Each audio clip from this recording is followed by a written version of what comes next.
Hello, everyone. I'm Alex Zimchenko, the Foreign Affairs Editor of LBUA, and you're on our platform YouTube channel, LB Live. Today, our guest is the witness of the huge tragedy which have taken place now several days ago in the center of Prague, in the University of Prague, where the student, the killer, have shot down and killed a plethora of people, 15 people, and many ordinary students and the staff of the university got injured. Um, it's Adela Kарлova. She is a student of the Charles University. Adela, how do you feel after what happened for the past 24 hours? What what are you feeling right now?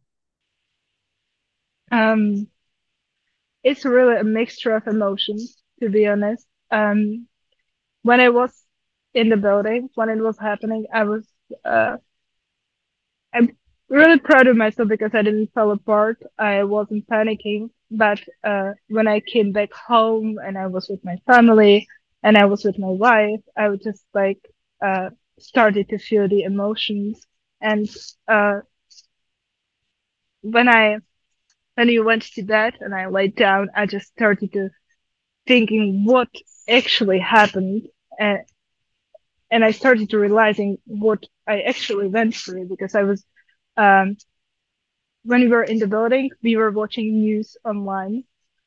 So we knew there is a shooter in our school, that we knew what is going on. But I but when I came home and I was laying in my bed, I was ready to go to sleep. I just was scrolling through Instagram, Twitter. I was watching the news, and now I just started to realize what was actually happening.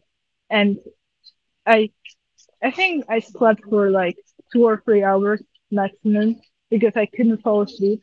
And then I in the morning I went out with my friend. We went for a coffee, and I just out of nowhere started crying in a coffee shop. And it's extremely weird because I'm fine, and then out of nowhere, I just realized what happened, and I just started crying. And after we finish this interview, I'm going to the Kарлowому building, where it's a funeral wreath for everyone who was injured and who was killed yesterday. And we will be lighting a candle, and I think the real emotions will come when I will be standing there.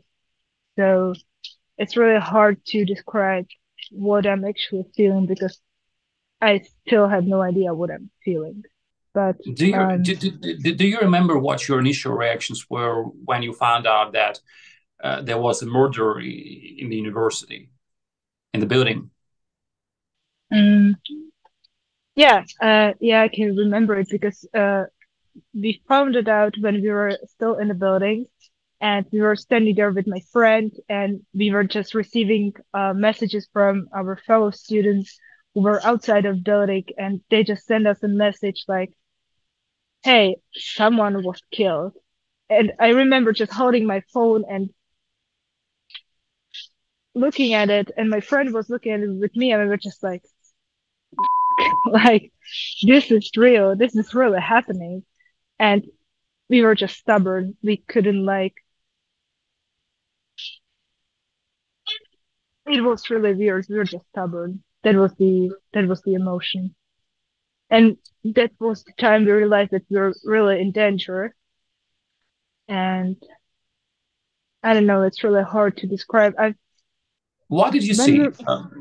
What do you remember the most? You just like you try to recollect in your memory this day. um what I remember from the incident, you mean? Right, right. Or Because you previously, when we just like talked with you, you described me that you witnessed many, people which got injured by this guy. yeah. Um the strongest memory, which I think will be haunting me for ages, is when we were evacuated from the building, from the university building, and we were evacuated to Rudolph Theater. We were almost in the Rudolphian Theater, which was a safe place for us. We were crossing an ambulance, and I just looked for a second in the ambulance, and I saw, because I'm 25, and I saw a guy who was like 20 or 21 the most, so he was younger than me, and he was lying in the ambulance, and I think he was alive, but he was extremely injured. And I just stopped for a minute and was just like, this this young man is like 20 something, and I don't even know if he will make it through the night. And that's the worst memory, I think, because I saw his eyes, which were like looking at the ceiling or the roof of the ambulance, and he was just out of himself. And um, I know that the after of the evacuation, you spoke to the students which previously knew the shooter. What did they tell you about him? What is generally known about this guy at the university? Me personally, I didn't know him, but Right. I spoke to some of my fellow students who had some classes with him, and the only thing they told me is that he was a quiet boy who didn't stand out of the crowd. And that's all. I really, it's always the same story, you know. It's an outsider who didn't fit in and who didn't talk so much to other people. It's always the same story. And I think more important thing is to talk about the witnesses than about the jury, but I understand the question, of course. But yeah, that's all I can tell you right now. I'm sorry if I'm not giving you many information. What is the current mood right now in the Czech Republic after all of that, which happened, and what the reaction of the authorities and the ordinary people of Czech Republic? Well, when you're going through Prague, I'm currently sitting in a park in the center of Prague, and everything seems normal. Like people are buying their Christmas presents. There is the Christmas market, and when you go to a shopping center, they're playing Christmas carols. And for me, the world stopped.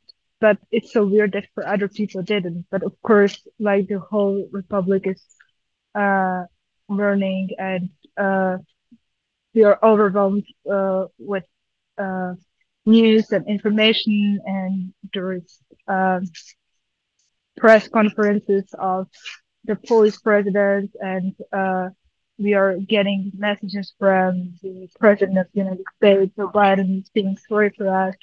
But I'm just trying to stay a bit out of the internet, because every time I look at anything, I'm back in the building, and it's really anxious to see that. But the current situation is, if you are walking through a street, you wouldn't know that there's something happened today. But when you switch on the news and you look at Instagram, Twitter, news, whatever, it's full of information. Why do you think similar incidents are happening more frequently in Europe right now? You're asking me why it's happening more? Right. In Europe? Right.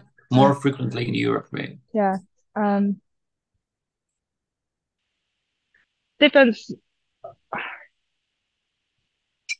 on the point of view you're looking at it. We can, of course, look at it from the political and current situation. We had a COVID for when like the whole Europe stopped for almost 2 years, and then we had a financial crisis, kind of. So everyone is really anxious, and with all the wars going on, the Ukrainian-Russian conflict, Israeli and Palestinian, it's not a great time for anyone's mental health, I would say, but I'm sure someone more educated would answer it more properly. But this is my personal point of view, that the current situation for everyone's mental health is not really good. And when we look at it from the economical point of view, so of course there was a financial crisis, people are struggling, and this is causing a lot of tension in the society. So it could be understood from this point of view, but I don't think there is a reason particular for such a high number of such incidents, because you always have to look at the persona who did it and their mental health and what they were going through, if they had any mental issues. And it's sometimes it has the same pattern for the shooter or for the person who did it, but it depends. But I would say, like, we all can feel the tension in the society. Thank you so much. Please stay strong. Ukraine and Ukrainian people are with you, with the Czech people, with the people of Czech Republic, of course, with our allies. And to all our friends, to our subscriber, please subscribe to our channel if you want to learn more about Ukraine and what's happening in Ukraine and around the globe.